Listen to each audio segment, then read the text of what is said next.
Hey there, welcome back to Total Chiefs, the go-to spot for everything Kansas City Chiefs. It's Derek here, and I've got some exciting updates that every Chiefs fan needs to hear. You and I both know how electric this team has been. Right, another dominant season in the books, and now it's all about tightening things up as we march toward another shot at the Lombardi Trophy. Brett V and Andy Reid, absolute geniuses. Their moves might seem subtle at times, but that's what makes them brilliant. Every decision is part of a bigger picture, one aimed at getting us closer to a third consecutive Super Bowl title. But hey, before we dive into today's juicy news, do me a quick favor, hit that like button below. Seriously, it's free, takes a second, and helps us keep this Chiefs community thriving. Got it? Great. Now let's talk strategy. From last-minute roster tweaks to potential blockbuster moves, the Chiefs have been busy. You're going to love what's coming next, because it's all about how this team stays ready. No matter the stakes. What do you think is the smartest move the Chiefs have made this season? Drop your thoughts in the comments. Let's chat. Alright, dive into some of the key roster moves that have been keeping the Chiefs sharp as ever. You know, when it comes to staying competitive, every single piece of the puzzle matters. Take Blake Lynch, for example. This guy stepped up in Week 18 against the Broncos and made a serious impact, playing 25 defensive snaps and dominating on special teams 96% of the plays. No less, Lynch showed up when it counted, and get this, Pro Football Focus rated him as the highest graded Chief for that game. Not too shabby, right? But here's the thing, football is all about strategy. To stay flexible for the playoffs, the Chiefs made tough call to release Lynch. It's a reminder of how critical timing and adaptability are in this league. Now let's talk about Montel Washington. Remember him? After making room for Lynch, he's back on the practice squad. This guy's versatility on special teams is his superpower. Did you know he's a 5th-round pick from 2022? His ability to step in when needed is why he's such a valuable insurance policy, as especially with the wide receiver group dealing with injuries and uncertainty. Speaking of wide receivers, here's a question for you. Do you think the Chiefs should rely more on players like Washington or focus on bringing in bigger names? Vote below. Washington's grit or big name experience? Dave Tubb, the Chiefs special teams coordinator, has always been high on Washington's skills. His return isn't just logical, it's strategic. With Nicole Hardman's status up in the air, Washington could be a game changer, not just on returns, but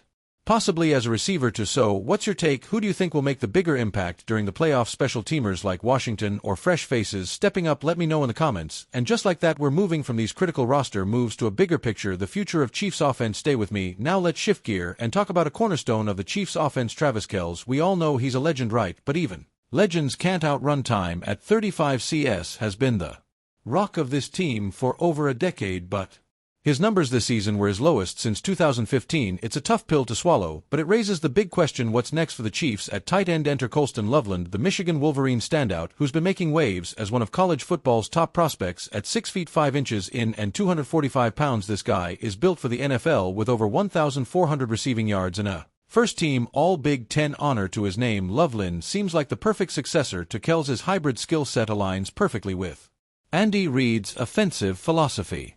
Can you picture him running those crisp routes and making plays alongside Miz? Here's where I want to hear from you. If you were Brett Beach, would draft a tight end like Loveland in the first round, or focus on other needs? Let's get your thoughts in the comments. But Chiefs' ability to think ahead is what sets them apart. Planning for life after Kelce might seem daunting, but securing a talent like Loveland could ensure the offense doesn't skip a beat. And don't forget, if Kelce decides to step away soon, this move could be even more critical. Alright, now that we've looked at the future, it's time to bring things back the present. Speaking of major moves, what's the buzz about Tyreek Hill possibly reuniting with the Chiefs? Let's unpack that next. Alright, here's where things get really exciting. Let's talk about the possibility of Tyreek Hill rejoining the Chiefs. Can you imagine Cheetah back in Kansas City? The buzz around this potential reunion has fans everywhere on the edge of their seats, and for good reason. Hill's time in Miami has been a mixed bag. Sure, he's still the electrifying playmaker we remember, but for the first time in his career, he missed the playoffs. That's got to sting for a competitor like him. After the Dolphins finished 8-9, Hill made some telling comments: "I got to do what's best for me and my family. I'm out, bro." Sounds like the door might be open for a move, doesn't it? Now, let's not forget what Hill brought to the Chiefs. Over 6 seasons, he racked up 6,630 receiving yards and 67 touchdowns. His connection with man's unmatched opposing defenses didn't stand a chance against their improvisational brilliance. Reuniting with Hill would instantly elevate the Chiefs' offense, especially with the current receiver course looking thin heading into 2025.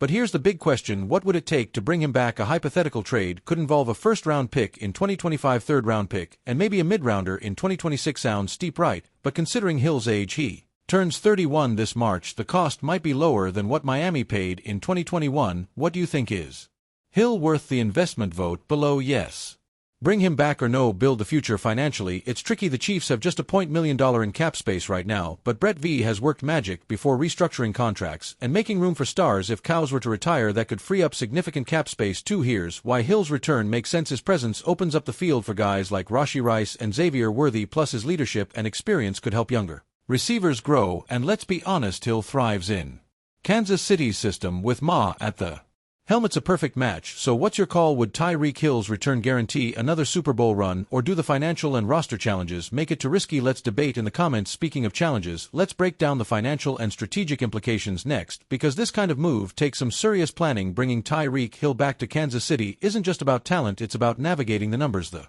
Chiefs are projected to have only $2 million in cap space, which makes this move a puzzle that Brett V would need to solve. But hey, we've seen him pull off cap magic before, haven't we? Here's how it could work. The Chiefs might look at restructuring existing contracts or extending key players to create space, and if Travis Kelce decides to hang up his cleats, Cyril possibility given his age that would free up significant cap room. But the financials are just one part of the equation. There's also the draft capital to consider. A potential trade for Hill might require giving up a first-round pick in 2025 and additional assets.